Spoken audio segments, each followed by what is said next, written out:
Good evening, ladies and gentlemen. It is 6 o'clock on May 24th. This is the Social Circle Planning Commission for the month of May.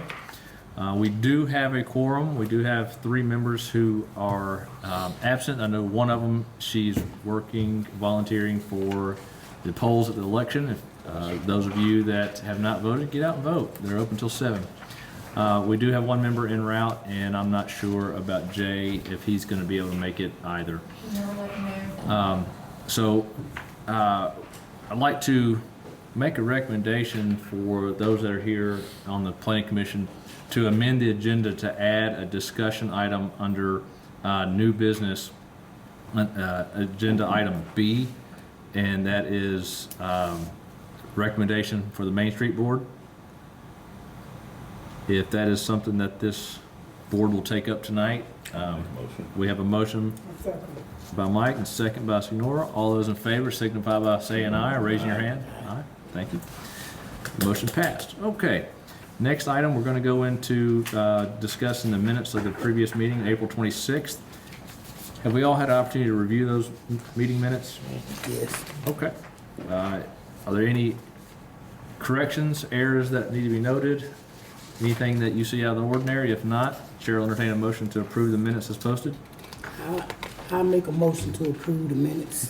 Got a motion? Last meeting. Second. Got a motion and a second. All those in favor signify by saying aye. Raise your hand. Aye. Thank you. First public hearing item is consideration of a text amendment to section 910 of the zoning ordinance to allow sellings of fruits and vegetables in the general commercial district. Barbara, would you introduce this item for us? Yes, Chairman. Good evening, everybody. This is an amendment to our zoning ordinance for section 910 of the general commercial for the allowing of selling of fruits and vegetables. This was brought to our attention when we had some our fruits and vegetables beef and Mickey's Seed to Table up at 35 off. We have done a little tweaking on the peddler's license, so this will take care of that. They have a peddler's license. You have a copy of the ordinance that we have prepared to amend the 910 general commercial. And I'll read the one section, that section 910B of the Social Circle zoning ordinance be hereby amended to add the following of fruits and vegetables. Originally, or now, currently, we have the section 910C1 of Social Circle zoning ordinance be hereby amended with the following. Within the Social Circle district, only the following temporary uses are permitted by written permit from the mayor and council after a public hearing for a period not to exceed 20 days per year. We are proposing it to read as follows. Charitable or nonprofit events not to exceed 4 days. Christmas tree sales between December the 4th and December the 24th. For sale of any items in association with existing business located on the premises as a principal use, example, parking lot or tent sale, unless the use complies with the city peddler's ordinance. And the carnival rides not to exceed 7 days. No structure or equipment is located within 500 feet of any residential property line. We'd like to amend the ordinance to just include those items under the temporary use permit, and move the fruits and vegetables to the allowable use permit under regular allowable uses. And the staff would recommend that Planning Commission consider approval of this use as an allowable use in the general commercial district instead of the temporary use permit. Okay, so basically we're moving this from 910, section 910C, temporary uses, to 910B, permitted uses. Correct. Okay. Any questions of Barbara at this time from the Planning Commission members before we have the public hearing? Okay. Barbara, I do have some questions. We talked about this briefly before the meeting began, and I understand the idea behind the growing season. We have the 20-day limit is less than the growing season for fruits and vegetables. With this text amendment, should the city council pass this, this will allow anybody to establish a permitted use, whether it's a physical location within a building for a fruit and vegetable market, because it would be a permanent, permitted use, or they could apply for a peddler's license, if I understand correctly, and get permission from a commercial property, a property zoned general commercial that has a business on it, an active business license on that general commercial property, for them to set up as a peddler year round. That's correct, right? If I'm understanding the way you said it, yes. If they get a peddler's license, that is for a year. And it goes from January 1st to December 31st. Okay, just as a But regular. it has restrictions in the peddler's license that They they can- have to abide by. That's correct. So there's, like, for example, no more than 2 peddlers per property at one time. That's correct. What is the difference in fee between the peddler's license fee and occupational tax fee for a business? They're the same. There is none, okay. So as a peddler license, peddler doesn't have the overhead as a brick and mortar business, generally. Is that pretty fair assessment? Just trying to think out loud. Mainly, this is to address the fruits and vegetables, like a farmer's market. Yes, ma'am. Because the only other place the farmer's market was allowed was downtown in the neighborhood commercial or, downtown area. Downtown So district, it wasn't allowed in general commercial at all okay. for fruits and vegetables. And our city manager's going to probably address this better than I can, because there's been a lot going around with the peddlers and this. Okay, Yeah, no, there's a little bit of confusion about peddler's license itself, okay? This does not actually pertain to the peddler's license. This is actually an exemption under the peddler's license, so he does not need a peddler's license. So that's kind of irrelevant for this discussion. The issue really is more about, there's been some discussion about allowing for a bricks and mortar store to specialize in just fruits and vegetables in a general commercial area. In particular, kind of the same vicinity that he's been looking up there. And when all this was kind of contemplated originally, he was not allowed to do so, although we've now determined that his operation is more retail than it is actually a fruit and vegetable stand. Because so much of what he does is he goes down to the farmer's market and buys stuff and sells it for retail. Plus, he sells a lot of other things that aren't just fruits and vegetables. He's got pies, he's got jams, jellies, and pickles, and stuff like that. Exactly. So really, what he's doing up there is truly more of a retail operation, which is permitted as an exemption under the peddler's license, as long as the has permission of the property owner, and it's allowable use within that particular zone. Okay. So here, I think, is a snowball effect. Mhm. We have the text amendment to take it out of a temporary use and make it a permitted use. That's pretty clear. It's a retail type establishment. Not thinking of the existing user in mind, I'm thinking moving forward, maybe we need to address our peddler's ordinance, and maybe we need to address the process in which a peddler's license is applied. Otherwise, if we're not cautious, I think we run into the fact that I can get a peddler's license to sell my wares, whatever they may be, if I get permission from a business to sit in their parking lot. I don't have the same architectural standards or tastes that the business has. I can sit out there 7 days a week, 365 days of the year. I don't have overhead other than what it costs me to get there. And how's that kind of protecting our businesses that we want to see expand and grow? That's a fine balance. So I think maybe this was kind of the tipping off point, this idea of making fruits and vegetable markets or stands a permitted use by right versus a temporary use. So that was kind of some of the things that I was thinking about when I was reading this ordinance, and just wanting to get a better understanding of what brought us here and what are some of the repercussions that it can have. So My understanding is what brought us here This is the first peddler's ordinance I've ever seen that has exemptions carved out into it. Right, usually peddler's ordinance is really geared towards solicitors going door to door. Right, and I think what triggered it a couple of years ago was, I guess there was somebody setting up a flea market up the road here, and the council actually, at that point, decided that was okay. And so they wrote the peddler's ordinance to create an exemption for that, Sure. right? But then it's created this other snowball. Yeah. Right, where you had this other gentleman setting up there, who was probably always legal under retail, but we just didn't realize it, right? But I will tell you, what you're talking about had pretty extensive discussion by the council. When we adopted the change to the peddler's ordinance, what, 2 meetings ago? Yes. 3 meetings ago? Oh, so there has been some changes? Yes. Oh, good, okay. Yes, and what you're talking about was actually contemplated, and council, the city attorney actually rewrote the ordinance at that point to address a lot of concerns that you have. Okay.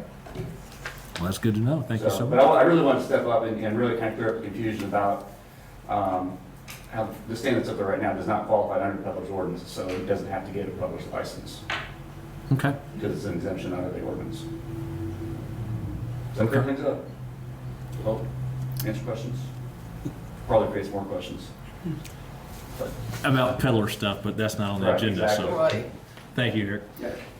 At this time, we'll open up the public hearing. How a public hearing works for those who have never attended a public hearing is those who would like to speak in favor of this request will have an opportunity to do so a total of 10 minutes, not 10 minutes each. Then those who would like to speak in opposition of a public hearing item will have a total of 10 minutes as well.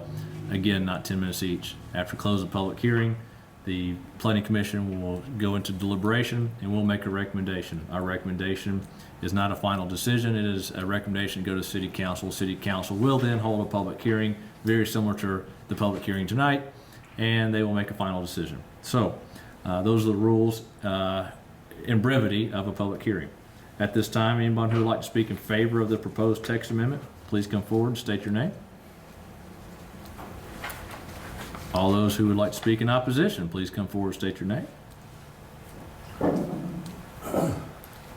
Like Scott, David Keenan, resident of Social Circle. It's really not in opposition, but if I understood, if you could reread what's being proposed, I believe it said something in there about the sale of Christmas trees limited to a certain period of time. Currently, yes, sir. In the ordinance under the temporary, in the general commercial district, a temporary permit, the temporary uses within the GC district allow the following temporary uses are permitted by written permission from the mayor and council after a public hearing for a period not to exceed 20 days per year. One of those does state Christmas tree sales between December 4th and December 24th. Okay. So That's a little bit odd. I mean, we can start putting up Christmas decorations and Halloween, but we can't start selling Christmas trees. I mean, it seems like the timing is off on that particular item, so. So, either you guys can address it or the council can address it either way. well, and I think, That was put in there years ago when we had, excuse me for interrupting, but No. we had a vendor that set up right there at the corner of Ace Hardware. They used to have the fruits and vegetables, then he'd sell at Christmas trees, set up Christmas trees, probably around October. And then they made this back in that campus day, to restrict it to 20 days, and it had to go before the council to get approval, to actually get a permit. so, And which we didn't change anything that's in the ordinance now. that's right. Except the sale of fruits and vegetables will be Right. moved up to the allowable use. So, and I think the, looking at the structure of our ordinance, we have checks and balances in there like these temporary uses. Temporary uses have to be approved by the mayor and council after a public hearing. I'm speaking from my standpoint. I'm not so sure that that is an avenue that that I would want to go through if I'm looking for a temporary use. If I want to set up and sell Christmas trees, and I want to come in, and the ordinance says I can get a temporary use permit from the Department of Planning or the city manager's office, and it's 30 days, and I've got written permission, and maybe it says that, you know, the property shall not have a temporary use permit for, you know, maybe a 45-day downtime. I'm not sure. But the step about going before mayor and council seems arduous, potentially. We are in the process of updating our ordinance to the unified development code. Okay. This can be one of the things we'd like to look at. Good.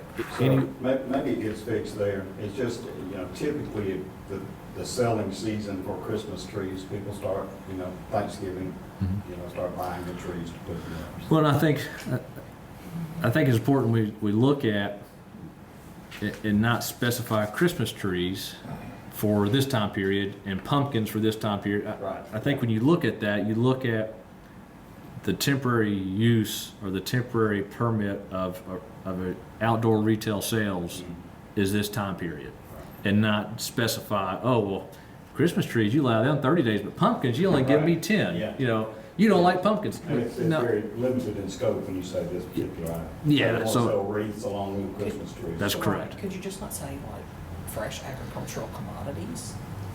Well, I think you could. Yeah, I don't know why you couldn't. But I mean, this is just coming off the cuff because, again, the tipping point was this request to take fruits and vegetables and make it a permitted use. So, The peddler's ordinance, from the beginning has been, you know, it's been one thing after another. It's like the city manager stated, once you do one thing, then that triggers something else to happen. yeah. You know, just goes on and on, when the original intent was to restrict solicitation, Yep. door to door. Sure.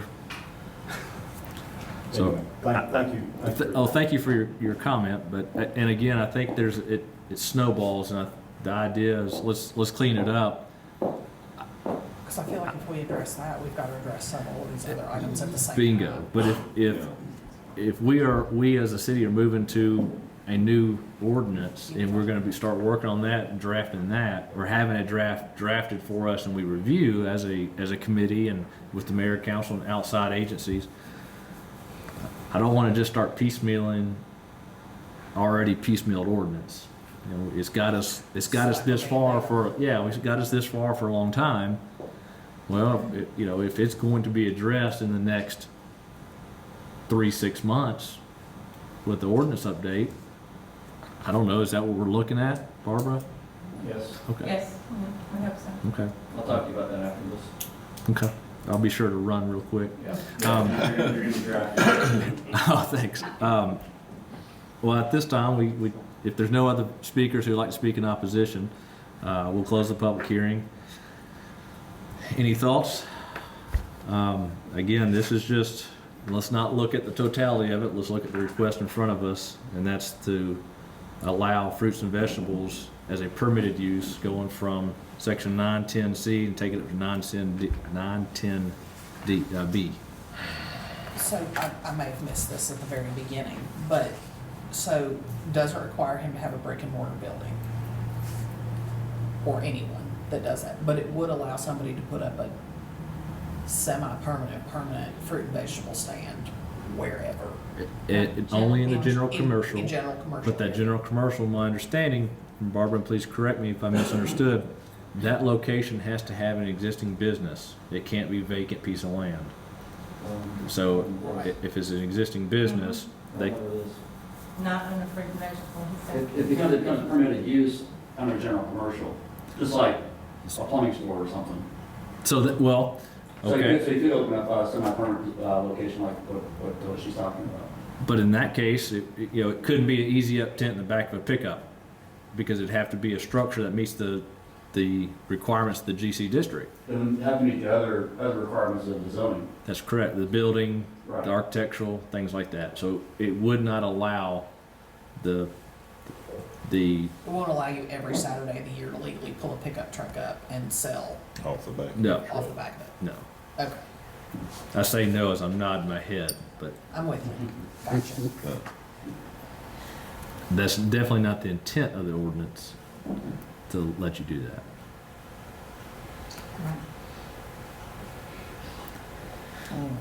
Comments, questions? I think we pretty well covered it. Okay. All right. Cheryl, entertain a motion. I'll make a motion to change it from, 910C to 910B. Okay, well, we have a motion by Adolphus Gaither for the text amendment as proposed. Is there a second? We have a second. All those in favor, please raise your hand, signifying aye. Aye. All those opposed? Valerie? I'm still thinking. Oh, did we go I'm too trying- fast? No, I'm just trying to picture it in. So none of this would change with the unified ordinance? Like they unify all this, this will remain in nine? So as a new ordinance, I don't know, because we haven't discussed that or seen that. I imagine that any text amendments that are made by council now would probably carry over to a unified ordinance when it's prepared. Okay. I'm gonna go against it for now. Okay. So, 3 of us voted for it and 2 voted in opposition. Therefore, the motion to recommend moves forward to the mayor and council. That is a 3-2 vote. The next item is, go ahead. Just so I know, Mike and Valerie voted against. The 3 of us voted in favor. Okay. Right. The next item on the agenda is something we looked at last month. It is a public hearing for 3860 Social Circle Parkway, a new office and warehouse combination. Barbara, if you'd like to introduce this for us, please. Okay, like I said, we heard this last month, and just a brief little history. We realized after the meeting that it did not get advertised in the paper. So we legally had to re-advertise this and come before you this month for the application for this project on the highway corridor. And then the mayor and council will have a special call meeting tomorrow night. Just a little background on this. The DPI, Diversified Plastic, had put in an application to go before the highway corridor ordinance to direct a building, a new construction in front of his existing building. We have a highway corridor ordinance that has guidelines. And under these guidelines, any new construction within the corridor shall not be issued a building permit for a material change in the appearance of such property or a structure, site, or work if it is not built out of wood or brick. This has to have a COA, which is a certificate of appropriateness, and I'm reading and not sliding at the same time. But the parcel ID is, I'm trying to get to a picture you can see. It's parcel SC 220009, consisting of 17 acres, 3860 Social Circle Parkway. The property is zoned light industrial and is requesting the building permit to construct his new addition to his building. If you can see, this is the site where it used to be Smyrna Cargo.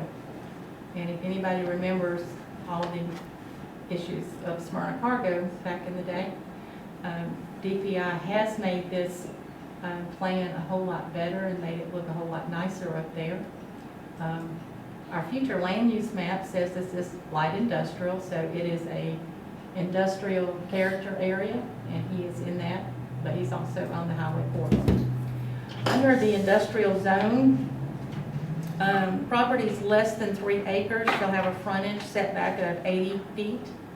Properties greater than 3 acres shall have a frontage setback of at least 120 feet, which he meets those requirements. The buildings within the area may propose alternate building forms, provided that all landscaping requirements are fully met. The alternative materials for elevation not visible from the public areas may be presented. Only one public entrance is needed, which they have, specifically on the elevation facing the primary road. Transparency of 60% of horizontal length of a facade and recessed windows is imperative. This industrial corridor, we have more of a campus-like atmosphere that we want under the highway corridor. That means that the pavement, not more than 60 feet at the road. DPI needs that because I'm going to show you one more picture and then I'll go back. If you see right over here on the left-hand side, that's their gate. And then you can see their road going into the property. This is the existing building. It's kind of hard, but that's a blue building back there. And then he's purchased a metal building to go in front of this building. This kind of addresses the corner landscape areas, but he's kind of not on the corner because there's CSX right away that's over there on the corner. So the owners of corner properties can do a little bit different landscaping that's required in our corridor ordinance. This is a little snapshot of the proposed new building in the dark gray, and then the landscaping and parking lots kind of in the front of the new building and going along the existing building. The recommendation of staff on the architectural material is to meet the corridor ordinance. The facade of the building shall be brick or hardy plank siding. The pavement landscape plan for a parking area on the side that is seen from the highway corridor will be limited to 60 feet of pavement within that frontage landscaping strip on the primary structure. Parking in front shall not exceed more than 2 spaces beyond either wall of the primary structure. In the landscaping, we would like to see the landscape plan shall contain an evergreen hedge planted between the pine trees. And I can go back to show you this picture we have of the front, where here's the pine trees. And in the behind, underneath those pine trees, you can see the building from the road. And that's mainly during the winter, because in the summertime, it's kind of, it grows back. So if they planted a little bit of landscaping under there, you wouldn't be able to see that building that much from the road. The only other place was when you're coming into the driveway where the gate's at, you would see this parking lot at that front. So we recommend that the frontage landscape be at least 100 feet in depth. Perimeter landscape must be at least 50 feet in depth. So these requirements are based on the landscape general criteria of B, required screening and buffer landscaping. If the pavement's deeper than 42 feet, it must be screened by 100% evergreen shrubbery. And that's all I have. I'll go back to several other pictures that we showed. This is a view from the road that we took off Google Earth. That here's Social Circle Parkway. Here's their existing building sitting back in here. So when you're coming kind of this direction, you're not going to see that building that much. But if you're coming from the railroad track going north, you will see the end of the building where they propose their parking area. They do have some containers sitting out here, but as you can see, it looks nothing like Smyrna Cargo did back in the day. Any questions of Barbara about this request? I know we talked about it at length last month. The Planning Commission did recommend last month to deny the request because the materials on the building that is, as proposed did not meet the corridor requirements, nor did the landscaping. But we're here again to see this again, hear this again. If there's any questions of staff, if not, we'll open it up to a public hearing, allow the applicant, Mr. Oaks, to come forward. Mr. Oaks?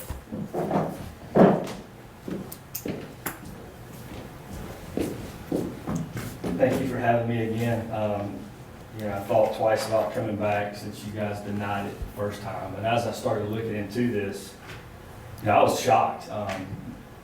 Nowhere did I think that you guys were going to turn down the same material that I was actually gonna be putting onto the new structure. Now, the new structure is actually not a separate building, it's attaching itself to the building.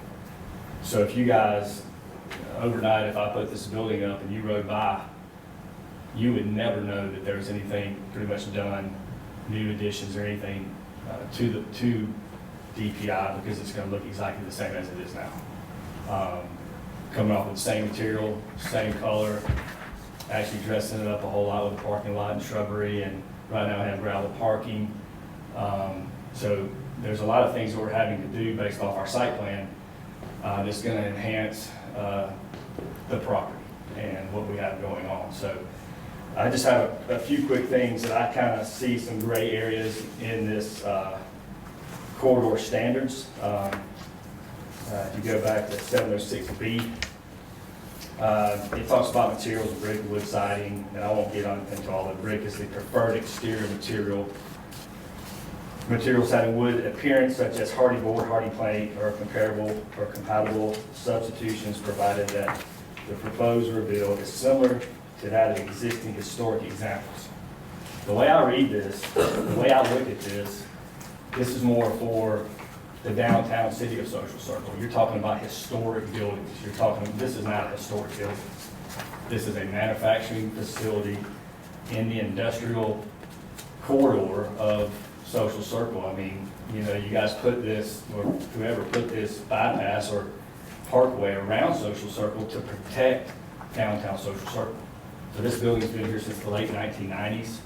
We're going to be doing nothing different to the building. We're going to be adding the exact same material onto the building. So I see 706B is, as it says here, forms reflecting city's historic architecture. This is not a 1900s Victorian home in downtown Social Circle. This is an industrial manufacturing facility. So that's that. If you go back to number 2, architecture, and you look at area-specific criteria, the way I see this, again, is gray area, industrial zoned. Barbara, am I in the industrial zone area? Yes, Okay. Properties less than 3 acres, I have more. Properties greater than 3 acres shall have a frontage setback of 120 feet. For where this building's gonna be, I'm gonna be 403 feet off the road. Okay, I'm way off the road. Buildings in this area may propose alternative building forms provided that all landscaping requirements are fully met, which we're gonna do that. Alternative materials for elevations not visible from public areas may be presented. I see that as, the way I read that and the way I see that, and again, I was not prepared last time because you asked me, Scott, did I know about this ordinance? I didn't. You know, I mentioned that if I did, I probably would have been a little bit more selective on, you know, spending the money that I have on this building. You know, we are talking several $1 million in a project here.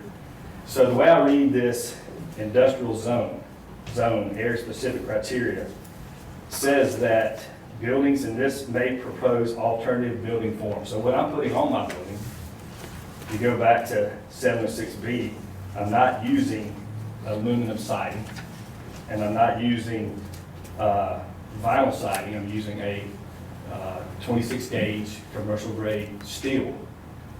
It's, you know, that's the material that's going to be used in my building. So, you know, you cannot see our facility from the road. If you do, you're going to wreck because you're going to have to look over to the right. Somebody might in the passenger seat might be able to see it, but, you know, we're far off the road. If I need to go in and add some bushes, you know, even in the winter months when the leaves are gone, and that's not all pines there, by the way. There's a lot of hardwoods there too, and a lot of privet hedge and different kinds of greenery there. But when that's dormant in the wintertime, you still cannot see my facility.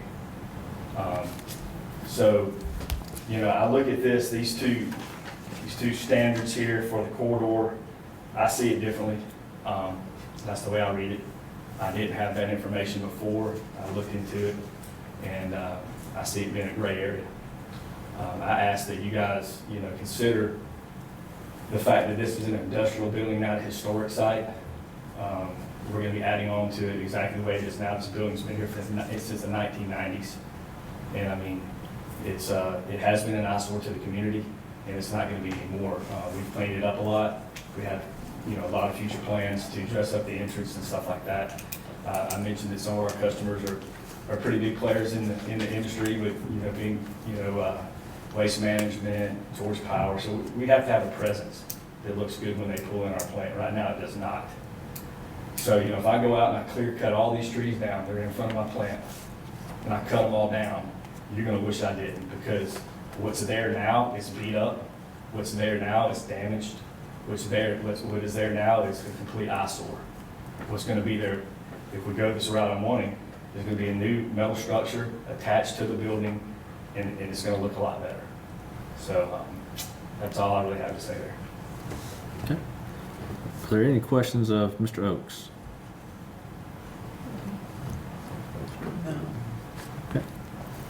Mr. Oakes, you have 4 minutes for rebuttal, should there need to be at this time. We'll continue the public hearing. Okay.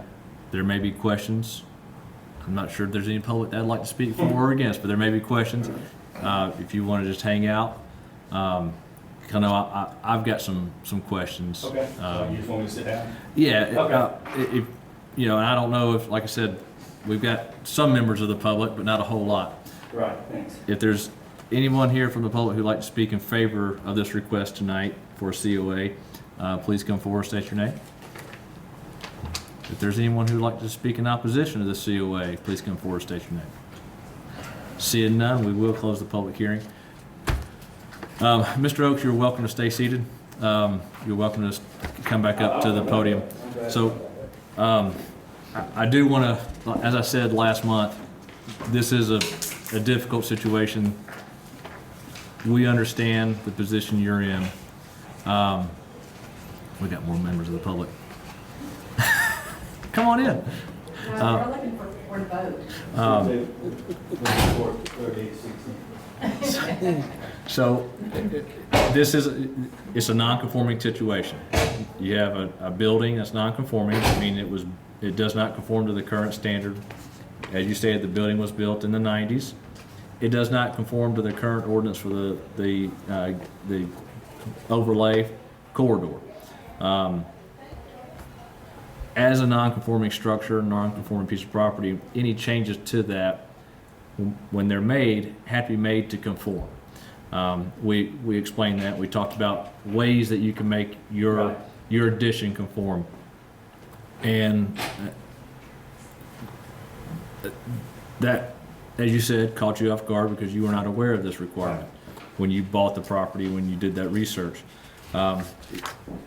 The question you had about the materials, and you highlighted that of the existing historic examples. This ordinance was not just intended for downtown Social Circle and the corridor going north. It was intended for the parkway, so that the architecture of the structures on the parkway were reflective of the architecture of buildings through town. That was the whole intent, is that they are compatible. They don't have to look just like a Victorian house. They don't have to look like a brick and block commercial building like you see in downtown, but they have to have those elements of that historic architecture. You also brought up the alternative materials, and it does say buildings in this area may propose alternative building forms that all landscaping requirements are fully met. Alternative materials for elevations not visible from public areas may be presented. So you've presented those. Also, it goes on to state that transparency of 60% of the horizontal length of the facade and recessed windows is imperative. Now, I don't have the entire packet that was submitted last month with me, but I don't recall any elevation on that western side having the 60% horizontal length being glass and being recessed windows. I think most of that was your warehouse. You had some office space kind of on that south end of the new addition, and on that western corner of that new addition you had offices that had windows. But if you recall, our discussion then last month was that, you know, the idea is we want to set that standard that moving forward along this corridor, and you're the first applicant that has come to us with the COA in the corridor for a new property. Well, we set that standard, we don't water that down, and that's how our corridor is going to be built out. And that's the way I feel professionally and personally, that we want to set that tone that anything built out on the parkway is complementary to things that are built in town. Now, that's just my one opinion, based on what this ordinance allows and what how this ordinance is written. But I hope that answers a couple of your questions. Do anyone have any other questions for Mr. Oakes? I think it pretty well answers it. Okay. Mr. Oakes, like I said, you do have 4 more minutes if you want to talk. You're welcome to. Yeah, so in this, you go back, I mean, you're going off this area-specific criteria, it's saying preferred experiment. It doesn't give, this is such a gray ordinance here, the way I look at it. I don't preferred exterior material. There's a lot of gray area there, in my opinion. So with that, I'm going to pause you for a moment. The ordinance does say materials. Brick and wood siding are the most common traditional building materials in the city. Brick is preferred exterior material. Materials having a wood siding appearance, such as hardy board, hardy plank, are compatible substitutions, provided that the proposed reveal is similar to that of historic examples. So let's break that down.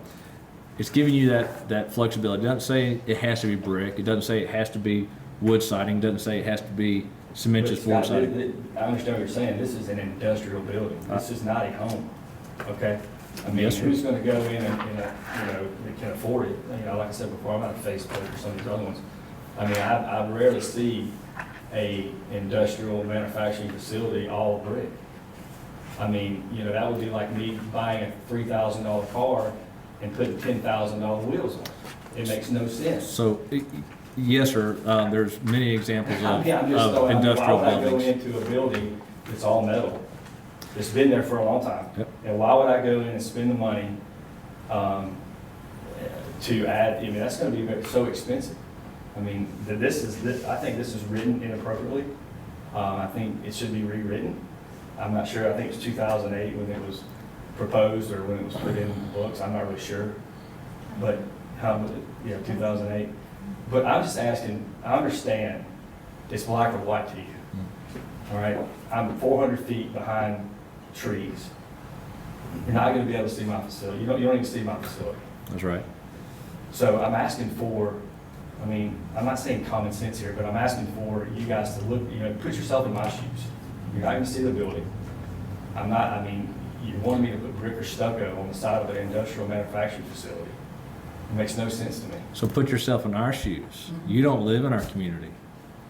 We do. I live in Walton County. You live in Good Hope. You don't live in Social Circle. So we want our corridor, our industrial corridor, to be reflective of the architecture that's in our city corridor.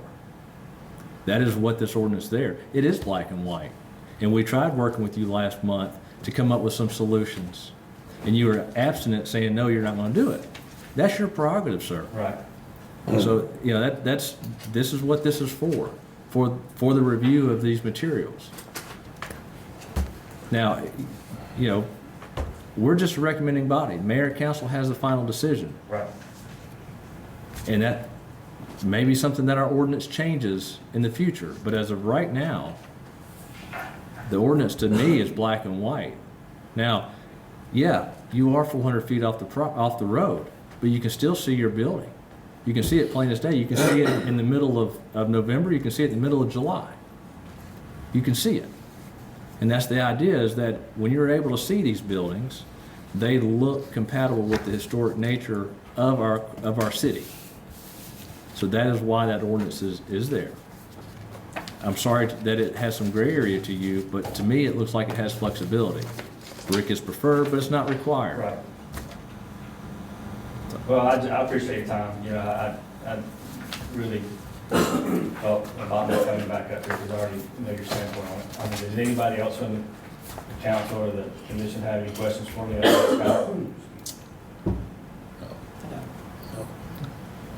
Thank you. Thank you. Well, at this time, the chair will call for a motion. I'm gonna motion that we do not grant variance. The COA. The COA, Okay. I'm sorry, not variance, COA. Second. So we have Or a, recommend that. we have a motion to recommend denial of the COA. Second. One second. All those in favor of the motion signify by saying aye. Motion passes. So we don't have any old business. We do have 2 items under new business. Item A is update on the comprehensive plan. Barbara, would you like to provide that to us? Yes, sir. I just wanted to update you on our comprehensive plan. We have sent the draft to Northeast Regional, and they have sent the draft to the DCA. So it's in their hands right now on our comprehensive plan. We did get that down from like 71 items to 31 or something like that. And so we have a lot of accomplishments on our side up there, but we did get down to what we want to accomplish with a reasonable amount of these next 5 years. So you do have a copy, I think, of our draft that was sent. Oh, yeah. So if anybody has any questions, we did combine this with Walton County. It will still have our social circle information. I know in our last year's it was a little bit smaller, but this one's a little bit more detailed information of statistics and things like that. And this is the 10-year update. Yes, in your update. Okay. Oh, Five-year update, sorry. 5 year. I got to looking through it, and I noticed a lot of people were talking about,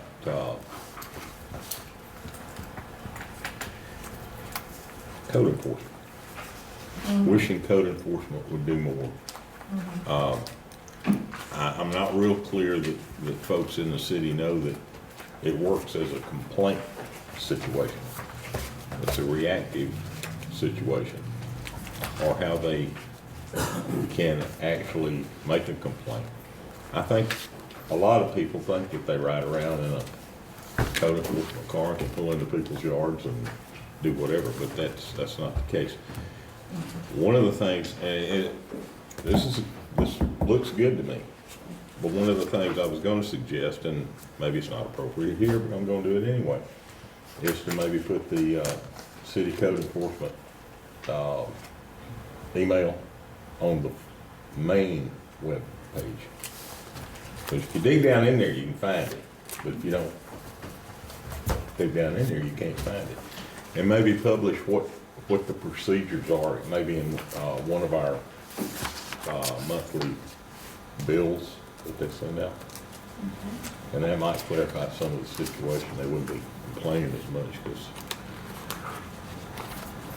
that's the way it operates. You can't just ride around and ride up somebody's yard and say you got a violation here. It has to be.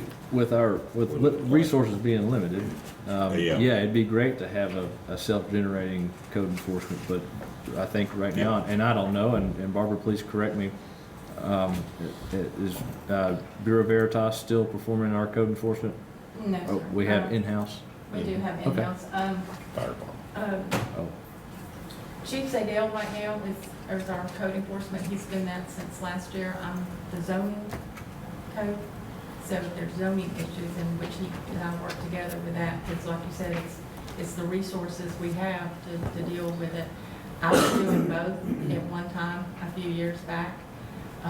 And we did contract with Bureau Veritas. That is really out of our budget to contract with that, because they were just kind of riding around seeing violations for property maintenance and inoperable cars, grass, whatever we were doing. But Chief got that last year, so he's kind of out and about. Now, he does have a code enforcement car, because I used to have it, but he's got it somewhere.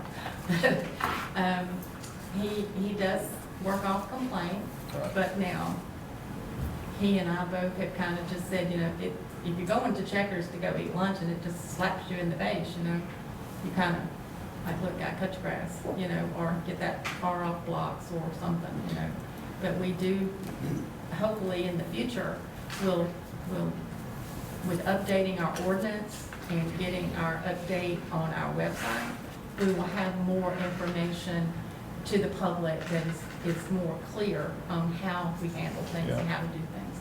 So we're in the process of updating a lot of things. have we I think we did at one point, but verified. Did we adopt the International Property Maintenance Code? We did. Okay. And we adopt if we had it in there at one time, it was, we went by the year, Yep. but now it's It's a changed. where blanket, so every when time it updates, when we get DCA it. adopts it, we Right. automatically adopt it. Right, we automatically That's adopt. smart. Okay. Well, I have neglected reading through this comp plan update, but I will certainly do so. And obviously, if I have questions, you know me, I'll ask. Any other comments about the comp plan update? It's really good. I have kind of a dumb question. So who sees this?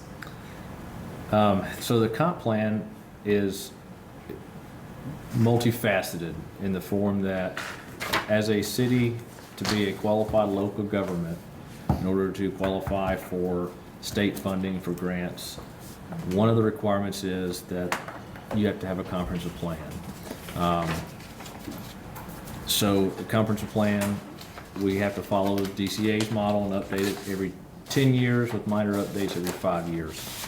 Who sees it is, this is realistically, comp plans, one of the elements in them is a future land use map. Future land use is there to direct the future growth of the city, of what we and the stakeholders that worked on that plan would like to see the city build out in the next 20 years. Well, that's an element of the comprehensive plan. The word comprehensive, it contains a lot of different things. It contains housing information, contains transportation information. It contains infrastructure, like water and sewer information as to how things would be developed or what our current snapshot is of those elements. And then you have what's called a work program, either a short-term or long-term work program that stakeholders, and particularly the city council, sit there and say, here are things we have to get accomplished this year. For example, one of the big things is sidewalk. We know we want to expand sidewalk in areas that don't have sidewalk. How do we do that? Well, you identify that on a short-term work program, and then each year, budget cycle, the council can look at how to budget to tackle those short-term work programs. A long-term work program would be something like a sanitary sewer plant expansion. That would be long-term. That has a lot of budgetary constraints in there. One of the options is you apply for specific type of loans from the state. Having that comp plan and having an updated comp plan qualifies you to apply for those loans and likely get those loans. So it is one of those that, since we are local government, we do have our own planning, that we perform our own planning, we have zoning, that we have to have a comp plan. So I hope that, So this is a 5-year, where are we going and how do we get there? That's right. Reference guide. That's right. And Hitchhiker's Guide to the Galaxy. that's, yes, exactly it. And Okay. the short-term work program, for example, we could look at that and say, you know what, that sure sounded good 5 years ago, but we know sure as heck we'll never be able to accomplish that. Let's take that off the list. So, Because I mean, I have only thumbed through it. I have not read it cover to cover, but a lot of the things that we covered in our housing survey have, the housing, the demographics, yep. yeah. Okay. And it draws a lot of information from the census.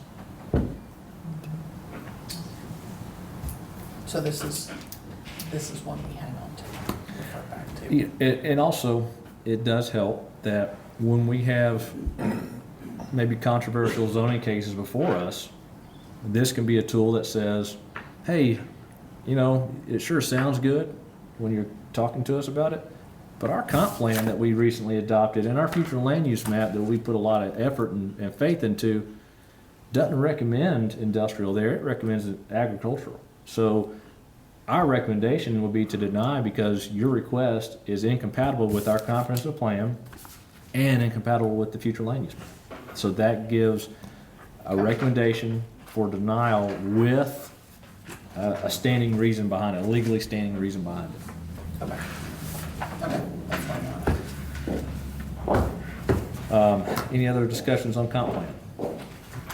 Okay, we have one more item. We voted, Valerie, before you got here, to amend the agenda. For new item B, is to recommend that mayor and council reappoint Mr. Adolphus Gaither to the Main Street Board. Make a motion. And you want to do that, right? Yeah, I think all of Okay. Sure he does. All right, so Mike has made a motion. All right, and it sounds like there's a unanimous second. All those in favor of recommending that Adolphus get reappointed to the Main Street Board signify by saying aye. Aye. That's unanimous recommendation. With no other business, Motion adjourned. Mike makes a motion to adjourn. Mike's all about the motions, so. You got that right. Mike in the office, yeah. All right, all those in favor of adjourn, say aye. Aye. Thank you, folks. See you next month. Appreciate it. that. Um,